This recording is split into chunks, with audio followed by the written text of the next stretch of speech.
سڵاو.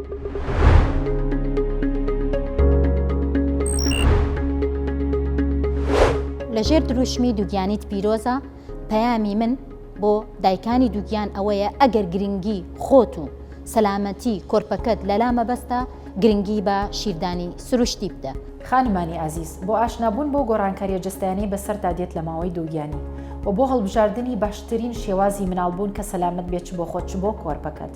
بۆ خانمانەی خوازیارن چانسی مناڵبوونی سروشتیان زیاد بکات، بەشدار بن لە زنجیرە خولەکانی گروپی ئاسوودا لە تاوەری تەندروستی سمارتەوە. پیرۆزە دووگیانیت، ئەم ڕستەیە زۆر شت لە ناخدا بجوڵێت، هەستی خۆش و ترسی شت لەگەڵا ئەجوڵێت، ترس لە هەموو قۆناغەکانی دووگیانی، لە بیدایەتی دووگیانیەوە تا لە دایک بوون تا دواتریش شیردان بە منداڵەکەوت. کات لێ ئەەکەم ئەو ترسانت مەخەرەوە ناو دڵی خۆت، وەرە لەگەڵ ئێمەیە لە گروپی ئاسوودە مشت و مڕی ئەەکەین و ڕاستی و دروستەکانی شتەکانت بۆ دەردەخین. ئەو خۆراکانە کامانن کە پێویستەکە لەکای دووگیانی بخرێت و خۆراکانە کامانن کە پێویستەکات لە سەرەتای دووگیانی ئاگاداریان بین یا خودخواان لێ بە دوور بگرین و هەروەها کێش زیادکردن بۆ خانمێکی دووگیان کە پێش حەملەکەی کێشی ئاسایی بووە هەمان ڕێژەیە بۆ دایکێکی تر کە پێش دووگیانی قەڵەوی یاخود کێشی زیاد بووە.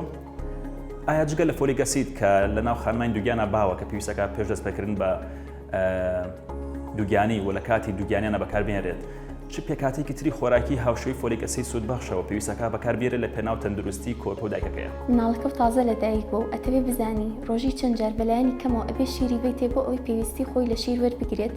مناڵەکە و تازە لە دایک بوو گریانی زۆرە، لە چ کاتێکە ئەم گریانە ئاساییە و لە چ کاتێکە ئاسایی نییە و پێویستە پزیشکی پسپۆری مناڵان ببینێ. مناڵەکە و تازە لە دایک بوو خاڵ یاخود نیشانە بەسەر لە شێوێتی چۆن ئەزانی ئەم نیشانە سەلامەتە و پێویست بە پشکنین و پێداچوونی تر ناکات. وەڵامی ئەم پرسیارانە و چەندین پرسیاری تر دەست ئێوەی بەڕێز ئەکەوێ لە زنجیرە خولەکانی گروپی ئاسوودا لە تاوەری تەندروستی سمارت چاوەڕوان بن. بۆ کەمکردنەوەی ئازار و ناڕەحەتیەکانی ماوەی دووگیانی و منداڵبوونی سروشتیت و بەخشینی چێژ بە پرۆسەکە بۆ وەرزش و ڕاهێنان و ڕێنماییەکان لە گروپی ئاسوودەوە لەگەڵتان دەبین.